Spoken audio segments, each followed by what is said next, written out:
Hi and welcome. Because you clicked through to this video, it probably means that you are a very warm-hearted, compassionate and caring person, which is a wonderful thing. The world needs more people like you. But after working with thousands and thousands of business owners, we can tell you that certain people that are extremely nice end up sabotaging their profit and their business success. Watch this video to find out how. One of the things about being a nice, kind, caring person who's a business owner is that, of course, it's good for business when people like you, to have clients who love you, who want to come in and either purchase your products or use your services. It's a really functional way to use that really nice part of you that we would call in this work a people pleaser. Subpersonality. So a subpersonality being a part of who you are, just one part of your personality. So people who are nice and kind and friendly are usually going to get more clients than someone who is rude and obnoxious and doesn't really seem to care much about people. So one of the other ways of utilizing this really supportive, loving, nurturing part of you is to be able to provide support for your staff.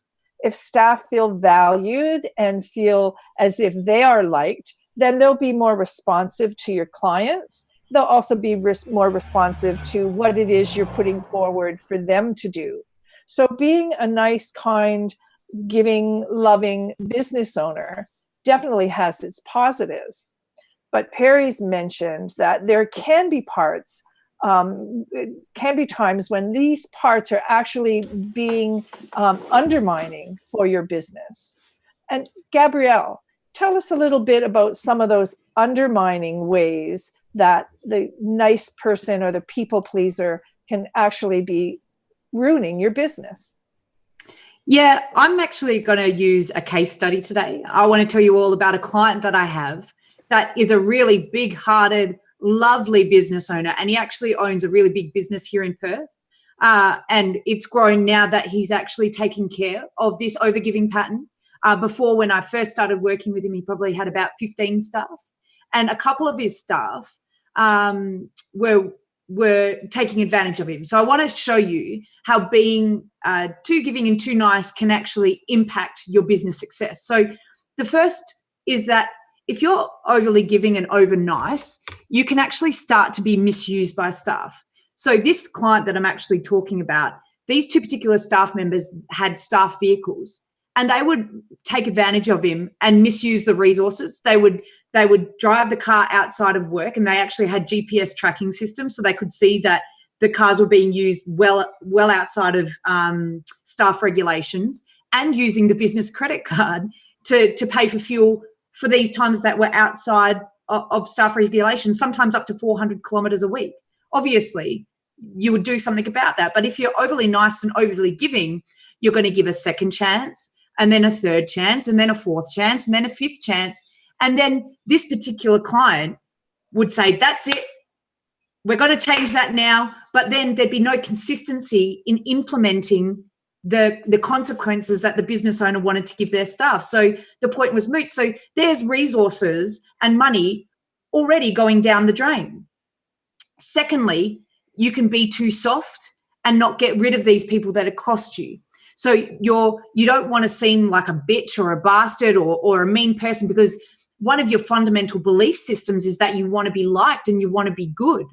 So you're not going to get rid of these staff members that are taking advantage of you because you don't want to be seen as a bad person. So not only do you have people that are taking advantage of you and losing resources and really taking advantage of your trust, but you're going to keep them around for a really long time at the cost of you and your family and your business. Thirdly, people that are too caring and too nice won't demand anything out of their staff. They're not going to put any KPIs or performance measures in, because that means confronting conversations and conflict. One thing comes to mind. Anyone with this pattern where they're giving and caring, but it's becoming dysfunctional. Where a business owner like you've just talked about is losing out big time because they're allowing their staff to get away with everything because they're afraid of conflict or don't want to be liked. They've got very little self-love, that type of business owner. They don't validate themselves. So what they're doing is they're looking outside for validation, so they don't want to upset anybody.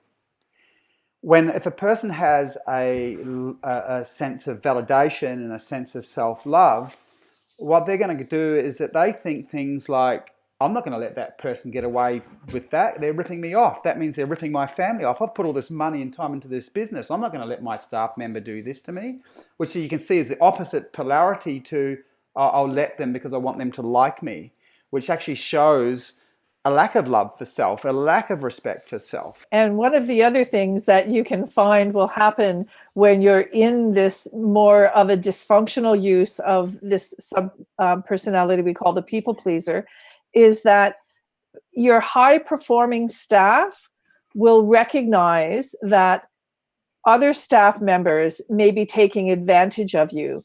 And when they're getting away with not doing what they should be doing, some of these lower performing people who are manipulating a business owner so that they can maybe not have to work as hard or they could get more time off.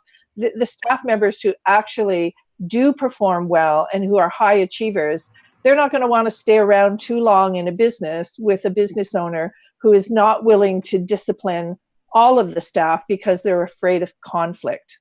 Yeah, it corrupts the culture, doesn't it, Georgina? So when you let people away with things because you're afraid of the conflict or don't want to be seen as a bitch or a bastard, as Gabrielle said, those staff that are high performers lose respect for you. And from a functional perspective, the people pleaser, as I mentioned earlier, can really help to support clients, to help support staff.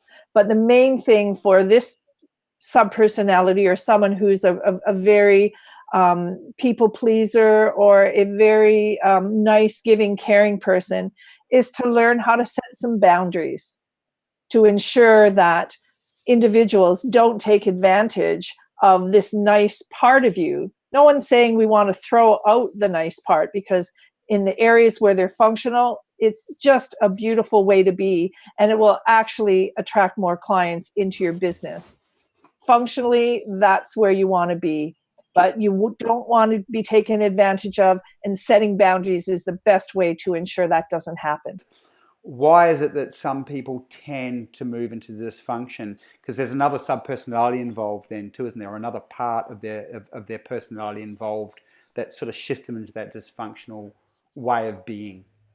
Yes, Perry, that's right. And that's what we would call the low self-worth subpersonality. So the reason that people move into overgiving or over people pleasing in a dysfunctional way is because there's a part of them that doesn't believe they're good enough as they are, that they need in order to get validation about the type of business owner they are, or even as the type of person that they are, that they need to get validation externally. So their main perspective is, how can I please people, or how can I avoid conflict with people so that I'll keep getting the support, i.e. the validation that I need.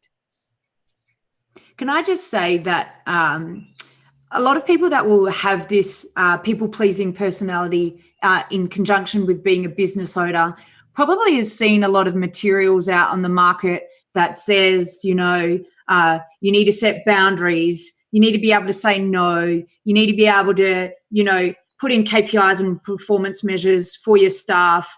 And maybe you're sitting there and you're thinking, yeah, I've heard that all before. I know I need to set boundaries. I know I should be measuring my staff's performance. I know that I need to say no, but I've actually got no freaking idea of how to do that. How do I even move forward as a business owner? And that's really what we're here for. We've been specifically trained in this kind of pattern, in its dysfunctional aspects and in identifying its functional aspects, to have the tools to be able to actually change that. That's what makes us very unique in this marketplace, I guess. Yeah, doing anything else is like a Band-Aid is what you're saying. So yes, you can tell somebody to set boundaries and they can try. but they'll tend to revert to their old patterns because that pattern that they have, that pleasing, associated, as Georgina said, with a low self-worth, subpersonality, will tend to keep driving them back to how they've always been, and avoiding boundaries, avoiding conflict, over-giving, over-coaching, not disciplining staff. So what you're saying, Gab, is they've actually got to get in and do the deep work to actually change the pattern. Then it becomes easy to set boundaries. Yeah, that's exactly right. You need to be able to put in the work. It's the psychology that we teach that it makes us makes business owners really be able to make those impactful changes in their business. If you're really serious about changing, transforming this particular pattern so it doesn't undermine your business or your profit, and you're interested in building a self-managed business, that's a business that runs without your constant input, so you can spend more time doing the things you love and have the money to do those things, then there's a couple of options. You can check out our coaches by having a free coach chat. Have a chat to them, talk to them, find out how they can help you. They're highly trained to help you work on transforming patterns that undermine your business, patterns of behavior. Or check out our Business Insights community, probably the only community that teaches its clients to develop the psychology required to build a self-managed business so you can have more time to do things you love.